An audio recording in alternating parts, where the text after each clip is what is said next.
Bien entendu, je vais également changer la couleur de la forme, donc je clique sur la forme, je vais dans le menu Format, dans Remplissage de forme. Normalement, la couleur que nous allons utiliser pour le titre est présente dans Couleur utilisée récemment, donc vous cliquez sur ce petit carré vert.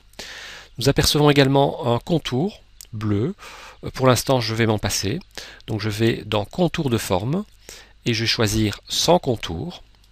Je vais donner un aspect un peu 3D à cette forme, en allant dans Effet sur la forme, et en allant dans Ombre. Je vais prendre une ombre simple, comme celle-ci. Je clique donc sur Décalage diagonal vers le bas à droite. Donc le résultat est que vous voyez ici une légère ombre qui donne un aspect un peu 3D à la forme. Maintenant, je vous propose d'aller sur le site internet de l'école. Donc vous lancez Internet, vous allez sur le site isaexcel.be, vous allez copier le logo, donc faites un clic droit sur le logo, vous choisissez Copier l'image, vous revenez sur votre document Word, et là, vous faites un clic droit, coller. Alors vous avez différents types de coller. On va prendre ici le deuxième, ou plutôt celui-ci, tiens, le premier. Conserver la mise en forme source. Vous sélectionnez le logo. Nous allons peut-être le réduire quelque peu, comme ceci. Alors attention, quand vous réduisez ou vous agrandissez les photos, il faut toujours bien sélectionner les points qui se situent dans les coins. Jamais ceci, par exemple. Si je prends ceci, vous voyez, le logo va être absolument écrasé. Donc je fais CTRL Z pour revenir.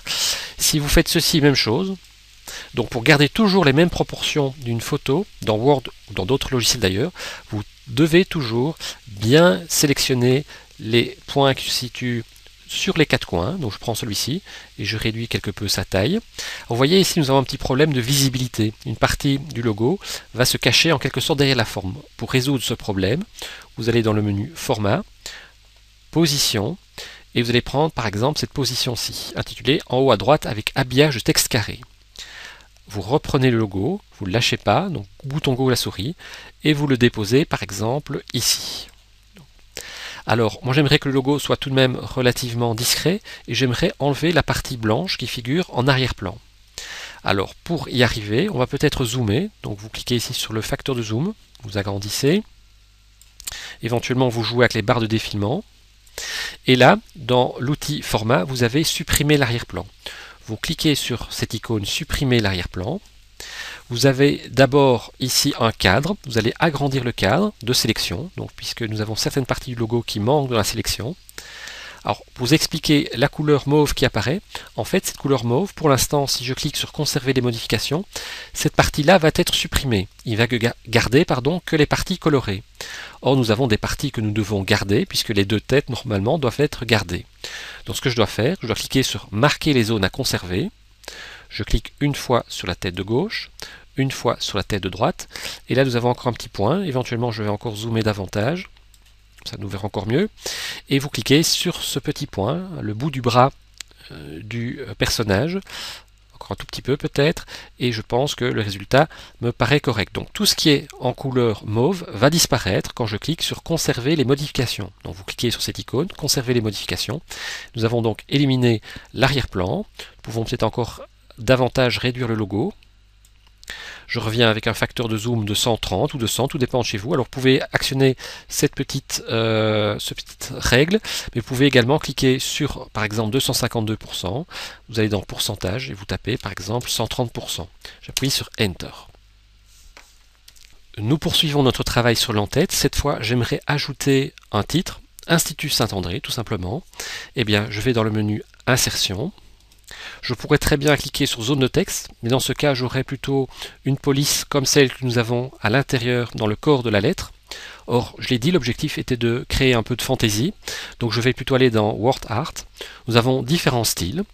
Alors, vous pouvez prendre celui que vous voulez, évidemment. Moi, je vais prendre par exemple celui-ci. Je vais placer ce texte plutôt vers le milieu de l'entête. Alors pour placer le texte, vous voyez, vous avez 4 flèches sur les bords du cadre. Donc si vous cliquez là, ça ne va pas fonctionner. Vous devez absolument cliquer ici. Lorsque les 4 flèches noires apparaissent, vous cliquez sur le bouton gauche de la souris et vous replacez ce cadre plus ou moins au milieu. Et là, je vais sélectionner le texte. Je vais tout d'abord diminuer sa taille en allant dans le menu Accueil. Je vais passer à du 16 même. Et puis je tape le texte. Institut Saint-André. Je vais à la ligne en appuyant sur Enter et je tape XL, comme ceci. Je vais changer le type de police également, je resélectionne, je choisis de nouveau Calibri. Je vais peut-être le replacer un peu plus vers ici, un peu plus vers le bas.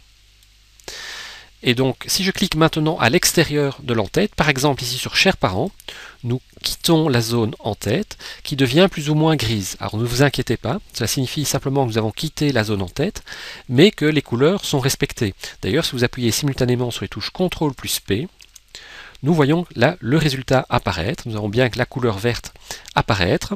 Alors je m'aperçois peut-être que je devrais replacer légèrement le logo et le texte à un endroit peut-être un peu plus adéquat.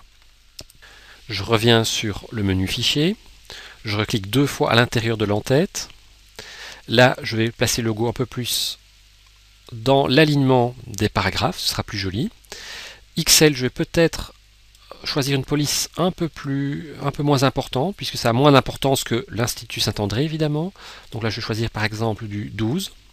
Et donc, voilà le résultat apparaître sous vos yeux. J'ignore si je vous l'ai déjà dit précédemment, mais un en-tête sert avant tout non pas à une seule page, mais à l'ensemble des pages qui composent un même document. J'en veux pour preuve, lorsque vous positionnez la barre de défilement qui se situe à droite vers le haut, donc nous revenons sur la première page, que constate-t-on? Nous avons un en-tête identique avec un titre et un logo. Donc vous avez compris évidemment l'intérêt de l'opération, on ne doit pas réitérer chaque fois la même opération. Ici par exemple, si je veux modifier le positionnement du titre, je clique 2 fois sur le titre, donc nous sommes bien sur la première page, je positionne le titre de l'entête par exemple un peu plus vers la droite, donc proche du logo, vous recliquez à l'intérieur du texte 2 fois pour désactiver l'entête, et donc nous constatons que le changement, la modification a été opérée aussi bien sur la page 2 que sur la page 1. Je propose de mettre de côté provisoirement cette lettre pour nous atteler à la première page de notre document, à savoir donc la page de garde. Je propose de jeter un coup d'œil au document modèle pour poursuivre notre travail par la création de la page de garde, qui sera en fait située avant les 2 pages que nous venons de créer. Cette page de garde comportera une photo, un titre et une table des matières avec les 3 documents donc, qui sont contenus dans ce rapport, à savoir le projet éducatif, la lettre aux parents que nous venons de créer et l'horaire des cours que nous ferons dans un autre exercice. Nous allons d'abord commencer par créer ces 2 formes, verte et bleue, qui apparaissent donc dans la partie supérieure de cette page de garde. Donc je reviens sur le document ici initial, je remonte, je me positionne plus exactement avant le projet éducatif et pédagogique sur la première page, donc je clique juste devant le L, et là pour créer une page de garde, il suffit d'appuyer sur la touche CTRL et en même temps la touche Enter, donc faites CTRL Enter, nous avons bien en fait créé une première page, et le texte qui était sur cette première page a été rejeté sur la seconde page. Notre lettre est bien toujours présente sur la 3e. Sur cette page de garde, nous allons retirer l'entête, donc vous cliquez 2 fois au niveau de Institut Saint-André, et puis vous cochez la case Première page différente. Vous fermez en-tête et pied de page. Ensuite, nous allons chercher la forme, donc Insertion, Forme. Nous allons reprendre la forme ici, vague. Et puis, nous allons créer une forme peut-être légèrement différente, un peu plus épaisse, comme ceci. Je vais évidemment la repositionner dans la partie supérieure. Nous allons dans Remplissage de forme. Nous allons choisir à nouveau cette couleur verte. Ce trait bleu qui encadre la forme, nous allons l'enlever. Donc vous allez dans Contour de forme, sans contour. La forme doit toujours être sélectionnée. Nous allons en faire une copie. Pour ce faire, vous actionnez le raccourci clavier CTRL plus C. Donc vous appuyez continuellement sur la touche CTRL plus la touche C. Vous relâchez tout et puis vous faites un deuxième raccourci pour coller, cette fois-ci CTRL plus V. Donc, vous avez fait CTRL C et puis CTRL V. En faisant CTRL V, vous avez ici créé une copie de la forme. D'ailleurs, si je la sélectionne, je la positionne vers le bas. Nous voyons bien que pour l'instant, nous avons une forme, celle du haut et celle du bas. Voici celle du bas, donc celle du bas doit être sélectionnée. Nous allons modifier sa couleur. Vous allez dans le menu Format, ensuite dans Remplissage de forme, et puis Autre couleur de remplissage. Nous allons modifier le code pour obtenir un bleu. Vous tapez au niveau de rouge 79, 129 pour vert et 189 pour bleu. Vous cliquez sur le bouton OK.